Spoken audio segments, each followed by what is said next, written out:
Hello, I'm Alexis, and welcome to my first book haul of the year. Okay, so I didn't even count. I'm gonna guess like 30 books to talk to you about, so we're gonna get right into it.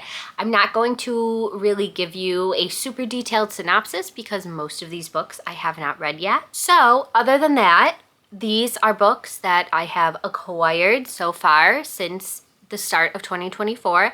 January, February, and March. And to make this a little easier, if you want to skip around, you're not really interested in all of the genres I have bought, I have separated them by genre.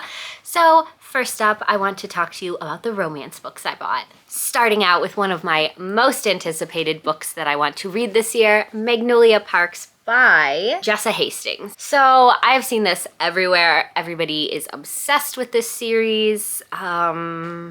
Yeah, had to have it. And I had to order the original covers because I personally think the new covers with like the real humans on them look like garbage. So I'm completely expecting to be in love and as obsessed with these books as everybody else, and I needed the original cover. Honestly, what is going on in this cover? It's like one of those AI images that aren't actually any real object. Like, you know, there's real objects in here, but like there's a lot going on in this cover. So I don't know if this is correct, but in my head, this is basically Chuck and Blair's romance from Gossip Girl, but like set in England, the UK, something like that. And if I'm correct, I'm going to eat this shit up. They are one of my favorite toxic fictional characters to ever exist. Like the chokehold that Gossip Girl had on me the first time I watched it, based on the tiny little synopsis we get on the back, I don't think I'm too far off. It says, how many loves do you get in a lifetime? She is a beautiful, self-involved, and mildly neurotic London socialite. He is Britain's most photographed bad boy who broke her heart, but Magnolia Parks and BJ Valentine are meant to be, aren't they? Very, very excited to get just into the drama. Next up, I have a book of the month pick, which is Shark Heart by Emily Haybeck. The way I don't know a single author in this video. So this is one that I've heard a lot of great things about. I think I got this because it was a book of the year finalist. All I know is this is about people who turn into animals, and this follows a couple where the man is turning into a shark. I've heard it's really heartbreaking. I'm very excited for it. It's going to be weird. Very, very intrigued by this one. I have heard very good things. And last up in the romance category, we do have one that I have already finished, and that is Bride by Ali Hazelwood. If you watched the vlog where I read this one, then you know that I did not enjoy this. I'm very disappointed. I was so highly anticipating this one. I love Ali Hazelwood's feminist books, and I love a vampire story, so I thought this would be a great book for me. I was wrong. But if you enjoyed it, I am so happy for you because I wanted to enjoy it too. I spent my own money on it. So this one is about a vampire woman named Misery. She is the head vampire's daughter, and he basically sells her to the werewolf pack as sort of an alliance. It's not a marriage of convenience, but like sort of. So it's like an arranged marriage to bring peace between the werewolves and vampires, and she marries Lo, new werewolf alpha. Yeah, there's tons of tension because these two creatures have been feuding for years and years and years. Misery honestly thinks that she is being sold to her death. There's a little bit of a mystery involved. Okay, moving on to our next category, which is fantasy. First up, I have The Invocations by Crystal Sutherland. This is another one that I have already read and loved. I got this edition from the Evernight by Illumicrate box. They're a quarterly horror subscription box where you get these beautiful, stunning special editions of new horror releases. So this cover, I love it so much more than the original. So this one is a young adult horror, but don't let that stop you from picking it up because there are some scenes in this that were truly terrifying.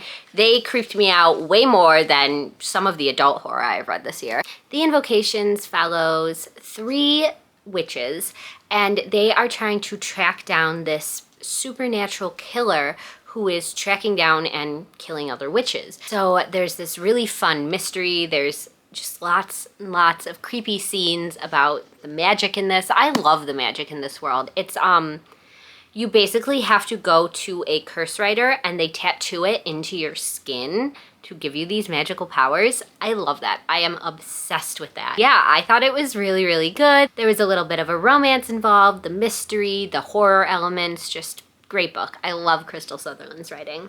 Next up, One for My Enemy by Olivia Blake.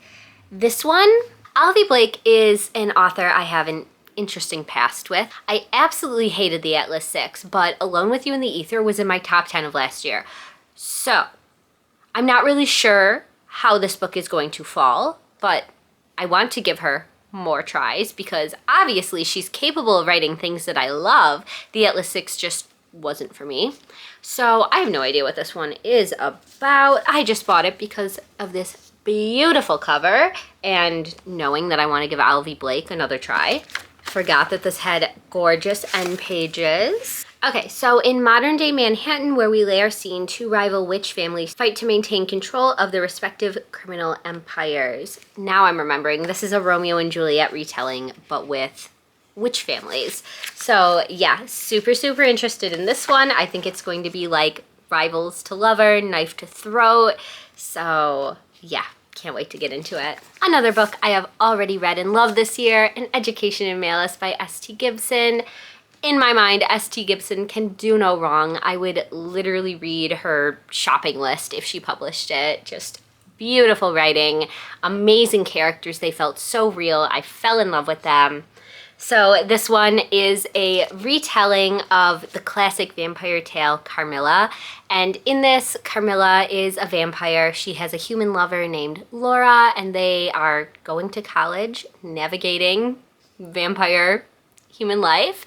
And they have to solve a mystery because this ancient evil is awoken on campus and threatening to kill everybody if they don't put a stop to it. So I really, really enjoyed this one. I think it's gonna be my top 10 of the year.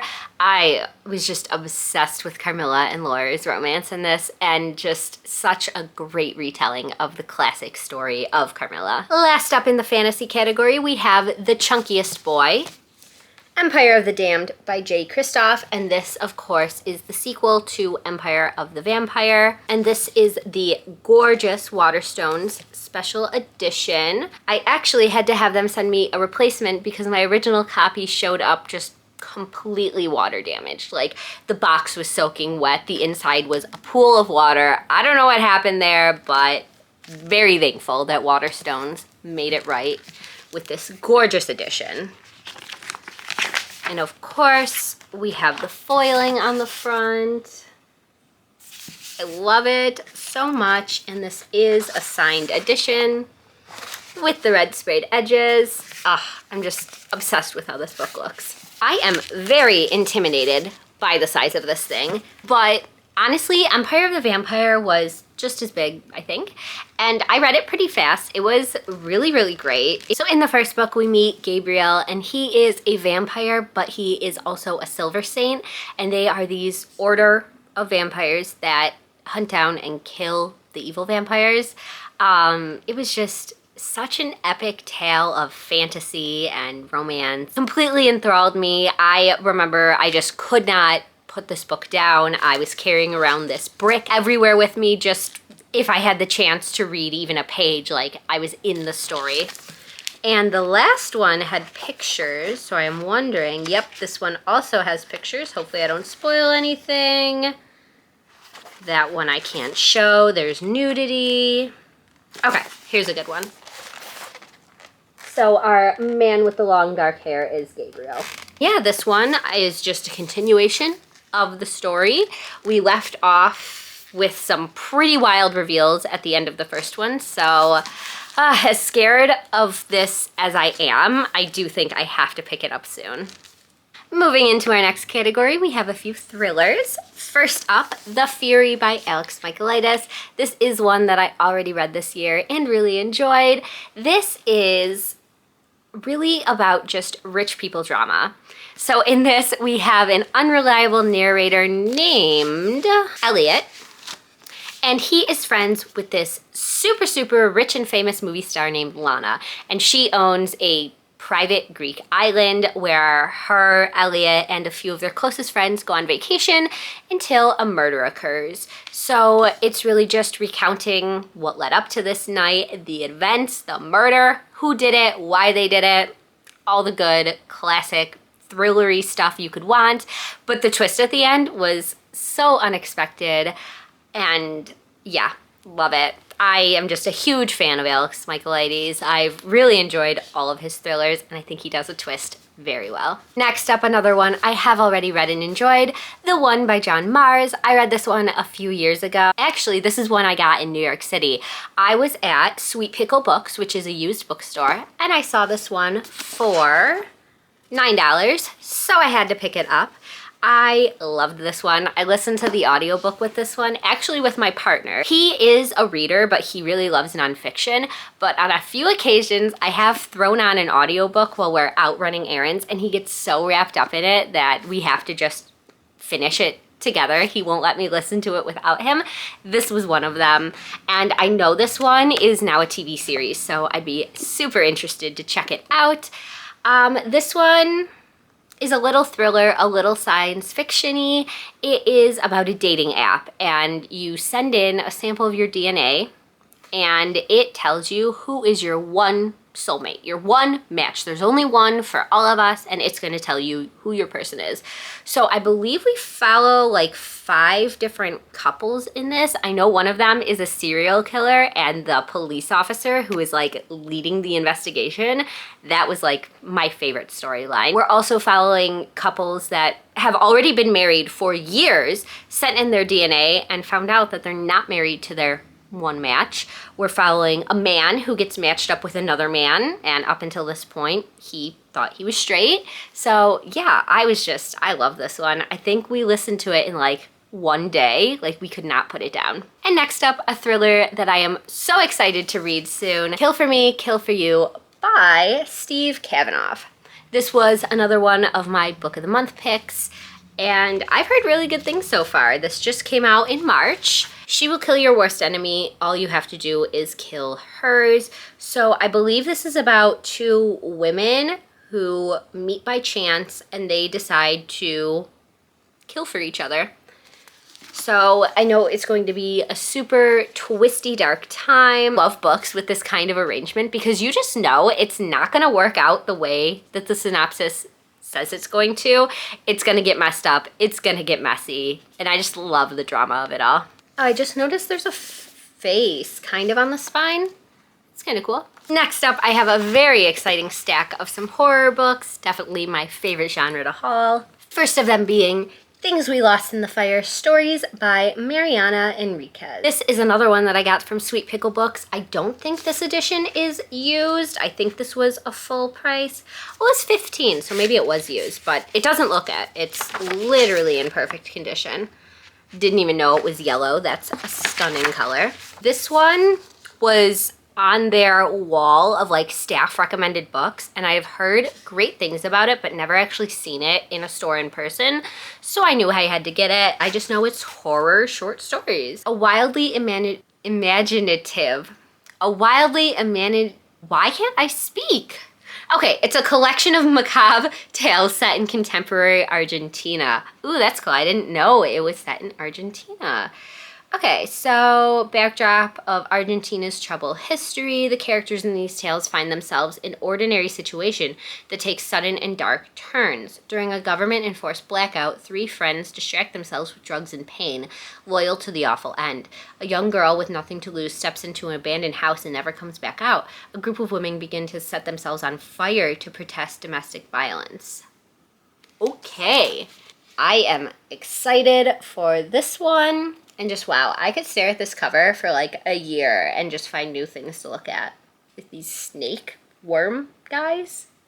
Wow, super excited for this one. Another highly anticipated book, Old Country by Matt Query and Harrison Query. A horror thriller of a young couple who buys the perfect secluded house only to discover the terror within. So we have like a haunted house story. I see mountains on the cover. I feel like it's going to have some sort of creepy wilderness element that I love in horror. So yeah, Very excited. Yeah, a blurb on the back says, Old Country stirs up our primal dread of the hostile wilderness. Honestly, if I can hold off, I might read this on our annual camping trip that we take in August, but I feel like this is one that I'm just gonna wanna read much sooner than that. Award for the most stunning cover in this entire haul has to go to our next one, which is Diavola by Jennifer Thorne. That took me a minute to find. Like, since this has been announced, I have just stared at this cover online. Like, when can I have you in my hands? Can't believe I haven't picked it up yet. This is, I think this is like a vacation horror. Anna has only 2 rules for the Pace family: destination vacations, tread lightly, and survive. There's a gorgeous remote villa until things start going off the rails, the strange noises at night, the unsettling warnings from the local villagers, and the dark, violent past of the villa itself. So another haunted house type book. Very excited for this one. She's just so gorgeous. Okay, I cannot believe how lucky I was to find this next one, and that is Cackle by Rachel Harrison. And yeah, as you can see, I got this one for $1. It was just at this flea market that I visited in Florida with my mom. He had a bunch of used books, a lot of them not great, so super excited when I saw this one. I read and loved this book earlier this year. Yeah, because I vlogged about it. So yeah, love this one so much. And like, honestly, for $1, she's not that beat up. She has some weird stains on the side and some marker and, you know, a few scuffs on the spine, but like, beautiful. And I love this cover so much more than like the green one with the teacup and the spider. So very excited to finally have a copy of this. I would love to collect all of Rachel Harrison's books because I've read and enjoyed all of them. This one is just like a cozy horror is how I would describe Rachel Harrison. Nothing really too high stakes or terrifying happens, but in this one we have a young woman named Annie, and she just broke up with her long-term boyfriend and moves to a small town to get a new start, where she ends up befriending kind of the outcast of the town. There is a woman named Sophie, and she is beautiful and charming, and Annie just can't understand why everybody else in the town avoids her, you know, until she reveals that she might have magical powers and be able to control spiders. But yeah, I really love this one. It was just so cute, like such a great tale of female friendship. And if you are looking to check out cozy horror or know you enjoy it, definitely recommend Rachel Harrison. I love all of her books. Another favorite author of mine, T. Kingfisher, and their new release, What Feasts at Night. This is the second book in the Alex Easton series. Our first one was What Moves the Dead, and that one was a retelling of Edgar Allan Poe's Fall of the House of Usher.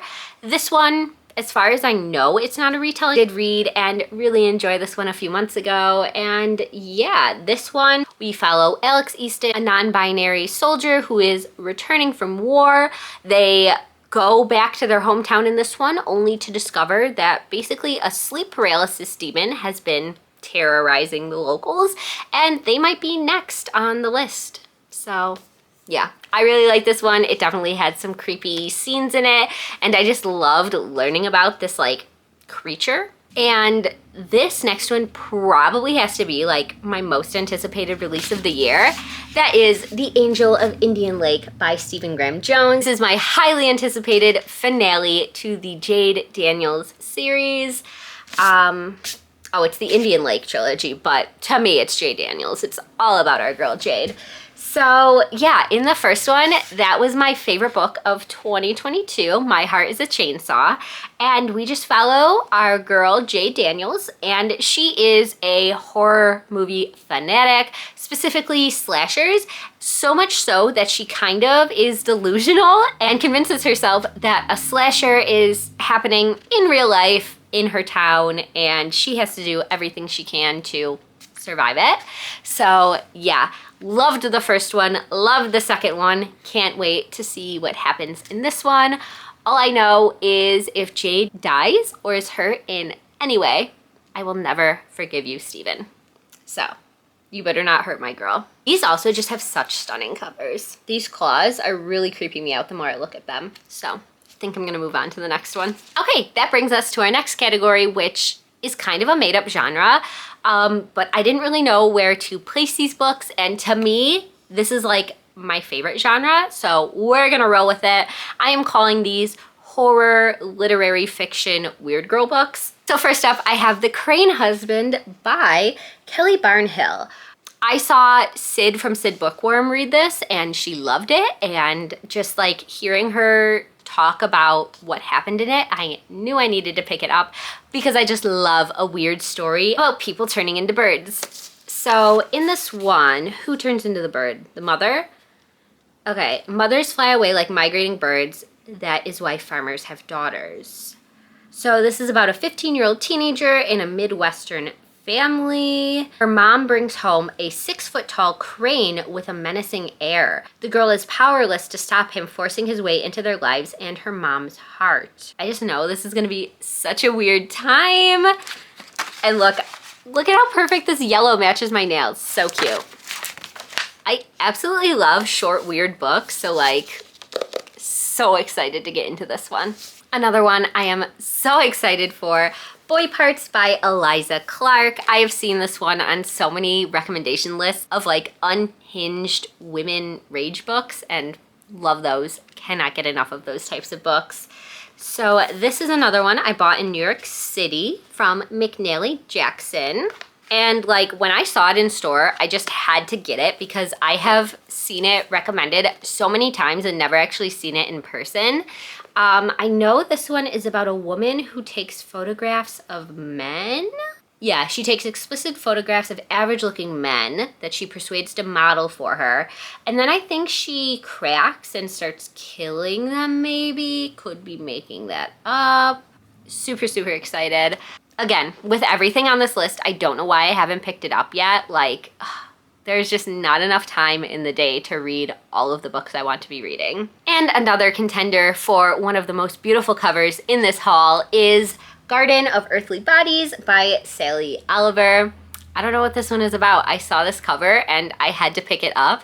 And then I read the synopsis and I was like, okay, you're coming home with me. You are exactly my kind of book. This one reminds me a lot of Night Bitch by Rachel Yoder. So another weird girl transforming into a creature maybe type book.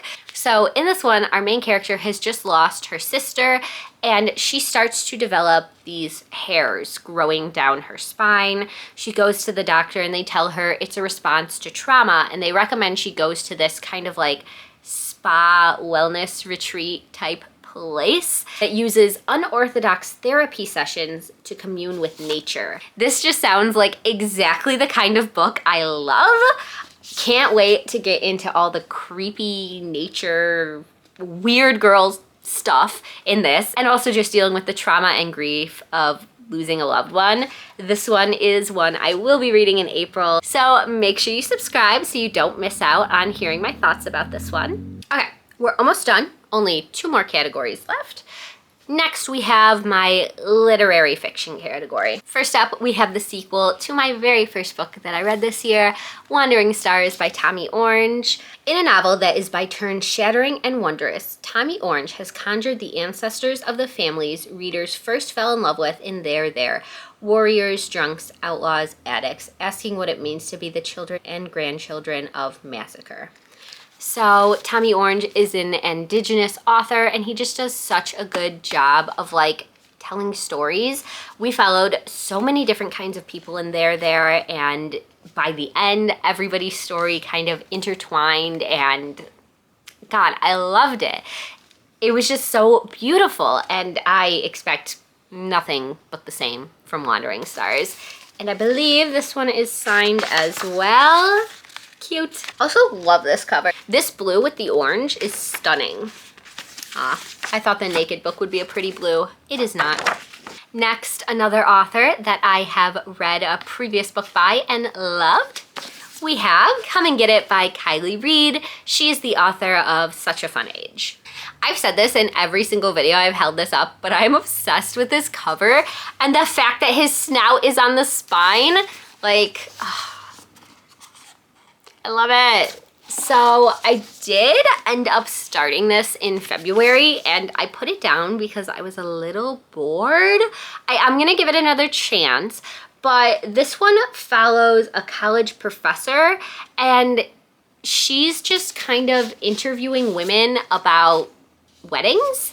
Okay, so it takes place at the University of Arkansas, where the main character, Millie, is a student, and one day, Agatha Paul, a writer and visiting professor itching for her next big topic, offers Millie an easy yet unusual opportunity for them to help each other further their own interests.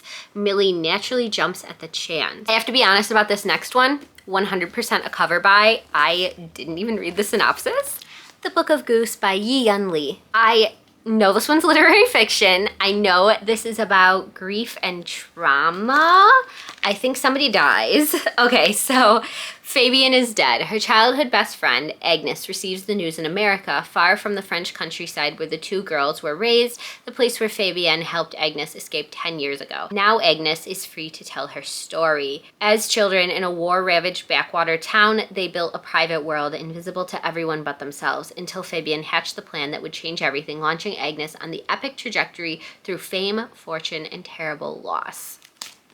From that, I just think this is going to be really beautiful and heartbreaking. I think it has to do with female friendship, and this is just the kind of book that even if I hate it, I have to keep it for this beautiful cover. I just can't help myself when it comes to birds on covers. I love them so much. Okay, on to the next category, which isn't really a category, it's just the leftovers. We have a classic that I picked up while I was in Key West, which is For Whom the Bell Tolls by Ernest Hemingway. I did upload a vacation vlog, so make sure you check it out. It was a very, very fun time, but in it, I ended up going to Hemingway's home that has now been turned into a museum slash cat sanctuary, and they had a little gift shop bookstore, so of course while there, I had to pick up an edition of one of his books. It even has the cute little sticker on it saying that that's where it's from. So yeah, just a cute souvenir to have. I actually haven't read any, oh, I didn't even realize it's embossed. Cute. I actually haven't read any of Hemingway's novels. I did read The Old Man and the Sea. Is that a short story, a novella, or a novel? Either way, it was very, very short. So yeah, picking up one of his full-length novels intimidates me a little. I know that in high school, I did attempt to read The Sun Also Rises and could not get through it, but I am much older now. I have read many more classics, so I think it's going to be time soon to try and pick this one up. And then I also picked up two nonfictions, both about plants, because I am a big fan of nature. So first up, I have The Book of Killer Plants, A Field Guide to Nature's Deadliest Creations by Kit Carlson, PhD. So yeah, this is nonfiction. It's an illustrated compendium that puts the spotlight on 100 of Mother Nature's most lethal creations. So just excited to flip through this one. It's got cool pictures in it, and I am just excited to get to know some dangerous plants. And then this one, if you watch my TBR, you've already seen it. Entangled Life, How Fungi Make Our Worlds, Change Our Minds, and Shape Our Futures by Merlin Sheldrake. And this one is, of course, about fungi. I have a slight obsession with mushrooms, so very, very excited to learn more about them. A mind-bending journey into a hidden world that will change your understanding of life on Earth. So yeah, I think this one is going to be fun to be able to learn about something that I'm interested in but don't actually know too much about. All right, I feel like I just talked for like 5 hours and I hope you enjoyed it. If you have read any of these, please let me know what your thoughts were. Any that I should definitely prioritize and read immediately. You'll have to let me know. And if you would like to just leave me an emoji, you can go ahead and leave me the mushroom emoji. As always, I hope you read a good book today and I will see you again soon in my next one. Bye.